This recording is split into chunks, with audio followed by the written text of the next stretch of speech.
Assalamualaikum warahmatullahi wabarakatuh. Halo semua, hari ini kita akan belajar tentang teks novel, yaitu pandangan pengarang terhadap kehidupan dalam novel. Hendak dicapai pada pembelajaran kali ini yaitu KD 3.8 dan 4.8. Menafsirkan pandangan pengarang terhadap kehidupan dalam novel, serta menyajikan hasil interpretasi pandangan pengarang.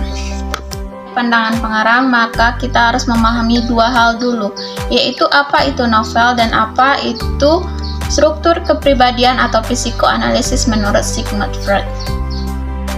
Novel merupakan salah satu jenis karya sastra prosa yang panjang mengandung rangkaian cerita kehidupan seseorang dengan orang-orang sekelilingnya dengan menonjolkan watak dan sikap perilaku. Struktur kepribadian atau psikoanalisis.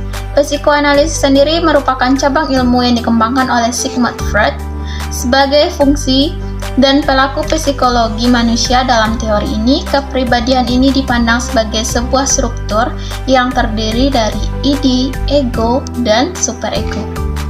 Pandangan pengarang mengenai struktur kepribadian yang terdapat dalam novel, menurut Sigmund Freud ada tiga struktur, yaitu id, ego, dan superego. Id merupakan psikis dan naluri yang menekan manusia agar manusia memenuhi kebutuhan dasar seperti makan, seks, rasa sakit, atau tidak nyaman. Id berada di alam tidak sadar. Id ada kontak dengan realitas, cara kerjanya berhubungan dengan konsep kesenangan, yakni selalu mencari kenikmatan dan menghindari ketidaknyamanan. Yang kedua, ego.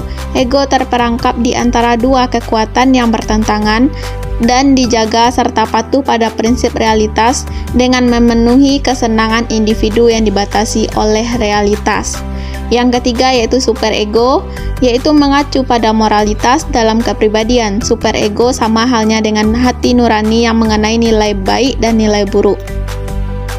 Untuk memahami lebih dalam mengenai struktur kepribadian yang terdapat dalam novel, menurut Sigmund Freud, maka dapat kita perhatikan contoh pada berikut ini. Ketika Yona belajar, kemudian Yona merasa lapar dan ingin membeli cemilan, itu merupakan id dari tokoh Yona. Id merupakan psikis dan naluri yang menekan manusia agar memenuhi kebutuhan dasar seperti makan, seks, rasa sakit, atau tidak nyaman.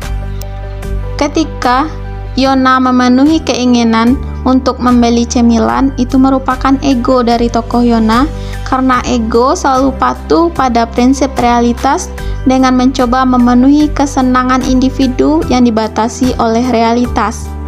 Dan yang ketiga, yaitu ketika Yona telah membeli cemilan dan memberikan sedikit cemilannya kepada orang atau pengemis yang membutuhkan, maka itu merupakan superego dari tokoh Yona.